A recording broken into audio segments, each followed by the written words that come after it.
اگر ایک دل ایسا ہو جس میں اللہ پر توکل یا بھروسہ نہ ہو، یا پھر اگر آپ یہ سمجھیں کہ ایک ایسا دل ہے جو ٹرسٹ نہیں کرتا، تو یہ ایک بیمار دل ہے،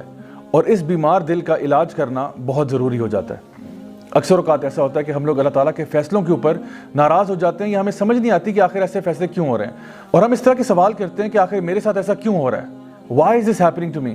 یا یہ واقعہ میری زندگی میں آخر کیوں پیش آیا۔ اللہ سبحانہ تعالیٰ اپنے نیک بندوں کے بارے میں ارشاد فرماتے ہیں کہ الا ان اولیاء اللہ لا خوف علیہم ولا هم یحزنون، کہ یقیناً جو اللہ کے ولی ہوتے ہیں، جو اللہ کے دوست ہوتے ہیں، نہ تو ان کو خوف ہوتا ہے اور نہ ان کو غم ہوتا ہے، یعنی نہ تو وہ فیوچر کے بارے میں خوفزدہ ہوتے ہیں، کیونکہ ظاہری بات ہے جب انسان فیوچر کے بارے میں سوچتا ہے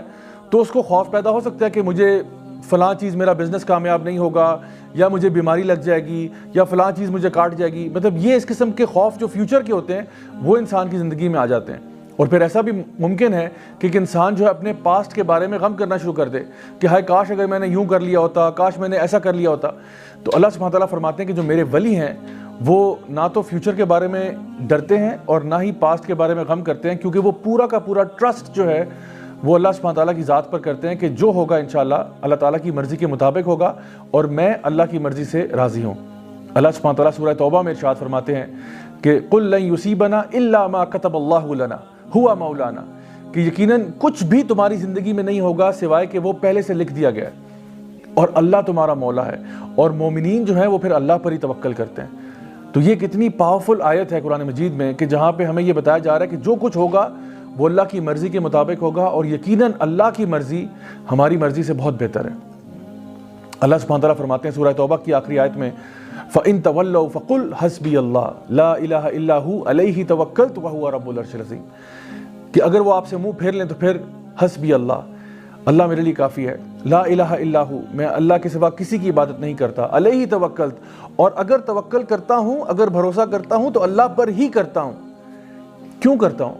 وَهُوَ رَبُّ الْعَرْشِ الْعَظِيمِ، کیونکہ عرش عظیم کا مالک جو اللہ ہے۔ تو جب ساری کائنات اللہ تعالیٰ کے قبضہ قدرت میں ہے،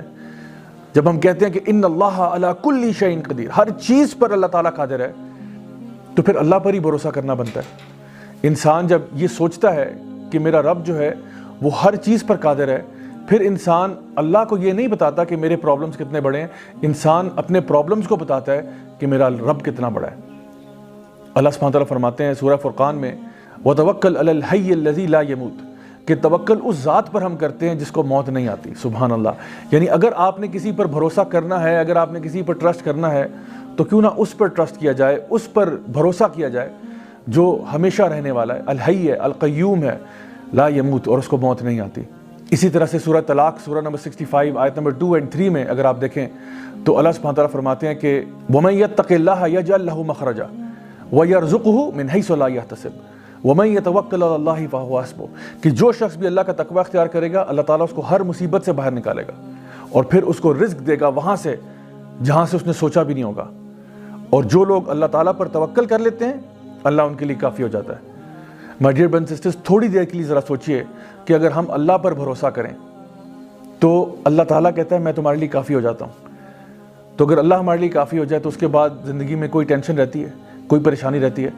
سو اس لیے دل کے اطمینان کے لیے، دل کے سکون کے لیے اللہ تعالیٰ پر بھروسہ کرنا سیکھیں۔ اور آپ یقین جانیں کہ اگر پورے اسلام کی روح نکالی جائے، جیسا کہ سورہ زاریات میں اللہ تعالیٰ فرماتے ہیں وَمَا خَلَقْتُ الْجِنَّ وَالْإِنسَ إِلَّا لِيَعْبُدُونَ، کہ میں نے جنوں کو اور انسانوں کو کسی مقصد کے لیے پیدا نہیں کیا سوائے اس کے کہ وہ اللہ کی بندگی کریں۔ تو اللہ کی بندگی کا مطلب یہ بھی ہے کہ اللہ تعالیٰ کو اپنا رب مان کے، رب جان کے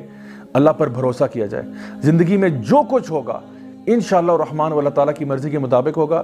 ہم نے اپنی طرف سے کوشش ضرور کرنی ہے، کسی بھی راہ کی طرف ہم جاتے ہیں، کسی بھی پاتھ کو ہم لیتے ہیں، ہم نے اپنی طرف سے کوشش ضرور کرنی ہے۔ جیسا کہ نبی کریم صلی اللہ علیہ وسلم کی حدیث میں ترمذی شریف میں آتا ہے کہ ایک شخص، ایک صحابی تھے جو کہ اپنا اونٹ انہوں نے ایسے آزاد چھوڑا ہوا تھا، تو نبی کریم صلی اللہ علیہ وسلم نے ان سے پوچھا کہ بھئی تمہارا اونٹ ایسے آزاد پھر رہا ہے، آخر کیا وجہ ہے اس کی؟ تو انہوں نے کہا کہ میں اللہ پر توکل کر رہا ہوں۔ تو آپ صلی اللہ علیہ وسلم نے فرمایا کہ نہیں، توکل یہ نہیں ہے، توکل یہ ہے کہ پہلے اپنے اونٹ کو باندھ لو، اس کے بعد اللہ تعالیٰ پر بھروسہ کرنا۔ So my dear brothers and sisters, ہمارے لیے ضروری یہ ہے کہ ہم جب بھی کوئی کام زندگی میں کرنے جاتے ہیں اپنی طرف سے حق حلال کا کام کریں، پوری کوشش کریں، پوری محنت کریں۔ اگر ہو گیا الحمدللہ، اگر نہیں ہوتا تب بھی ثم الحمدللہ، کیونکہ جو کچھ بھی ہوگا اب اللہ کی مرضی کے مطابق ہوگا۔ اور جب ہمیں یہ بات سمجھ میں آ جائے گی تو پھر ہم لوگ خوش ہو جائیں گے۔ یعنی انسان اداس کیوں ہوتا ہے؟ انسان اداس اس لیے ہوتا ہے کہ جب اس کی مرضی کے مطابق چیزیں نہیں ہوتی۔ ہم یہ چاہتے ہیں کہ ہر چیز جو زندگی میں ہوگی وہ ہماری مرضی کے مطابق ہو، لیکن the fact of life is کہ زندگی میں کئی چیزیں ایسی ہوں گی جو آپ کی مرضی کے مطابق نہیں ہوں گی، نہ ہی وہ آپ کے ٹائم ٹیبل کے مطابق ہوں گی۔ جو ایمان والے لوگ ہوتے ہیں وہ یہ بات جانتے ہیں کہ جب بھی جو کچھ بھی ہوگا وہ اللہ تعالیٰ کی مرضی کے مطابق ہوگا، اور اللہ العلیم ہے، الحکیم بھی ہے۔ اللہ میرے سے علم میں بھی زیادہ ہے، اللہ تعالیٰ حکمت میں بھی مجھ سے زیادہ ہے، تو اس لیے اللہ کا جو فیصلہ ہوگا وہ میرے فیصلوں سے بہتر ہوگا۔ ہمیں تصویر کے اندر صرف ایک چھوٹا سا پکسل نظر آ رہا ہوتا ہے اور اللہ سبحانہ تعالیٰ کو پوری پکچر نظر آ رہی ہوتی ہے۔ تو پھر جب بھی کوئی معاملہ زندگی میں ہو تو پھر اداسی کیسی، غم کیسا، انسان کو اسی بات پر خوش ہو جانا چاہیے کہ جو کچھ بھی میری زندگی میں ہوا ہے وہ میرے رب کی مرضی کے مطابق ہوا ہے اور اللہ مجھے کبھی ضائع نہیں کرے گا۔ صحابہ کرام رضی اللہ عنہم اجمعین کہا کرتے تھے کہ جب ہم اللہ تعالیٰ سے دعا کرتے ہیں اور ہماری دعا قبول ہو جاتی ہے تو ہمیں بڑی خوشی ہوتی ہے، لیکن جب ہماری دعا قبول نہیں بھی ہوتی تو ہمیں زیادہ خوشی ہوتی ہے کہ پہلے ہماری مرضی تھی لیکن اب اللہ کی مرضی ہے، اور یقیناً اللہ کی مرضی ہماری مرضی سے تو بہت بہتر ہے۔ نبی کریم صلی اللہ علیہ وسلم کی ایک حدیث ہے جہاں پہ آپ نے فرمایا کہ اگر تم اللہ تعالیٰ پر توکل کرو جس طرح کی چڑیاں اللہ تعالیٰ پر توکل کرتی ہیں تو اللہ تمہیں اسی طرح عطا فرمائے گا جیسے چڑیوں کو عطا فرماتا ہے، کہ وہ صبح کے ٹائم اپنے گھروں سے نکلتی ہیں، اپنے گھونسلوں سے نکلتی ہیں، اور جب واپس گھر کو آتی ہیں تو ان کے پیٹ بھرے ہوتے ہیں۔ اب اس میں ایک بڑا امپورٹنٹ بات ہے، وہ یہ ہے کہ یہ نہیں کہا گیا کہ چڑیاں اپنے گھروں میں بیٹھی رہتی ہیں اور آسمان سے منو سلوا نازل ہو جاتا ہے، بلکہ چڑیاں حرکت کرتی ہیں، یعنی حرکت میں برکت ہے۔ تو آپ نے اپنے اعتبار سے پوری کوشش کرنی ہے، باقی اللہ پہ چھوڑیں۔ مثال کے طور پہ آپ کا اگر 2 ہفتے کے بعد فائنل ایگزام ہے، آپ اس کی خوب تیاری کریں، خوب محنت کریں، اور پھر اللہ تعالیٰ پر توکل کریں، اچھے طریقے سے ایگزام اٹیمپٹ کر کے آئیں، انشاءاللہ الرحمن اگر اچھے نمبر آ گئے الحمدللہ، اگر نہیں بھی آتے اور کسی وجہ سے آپ فیل ہو جاتے ہیں یا آپ کا داخلہ کہیں پہ نہیں ہو پاتا،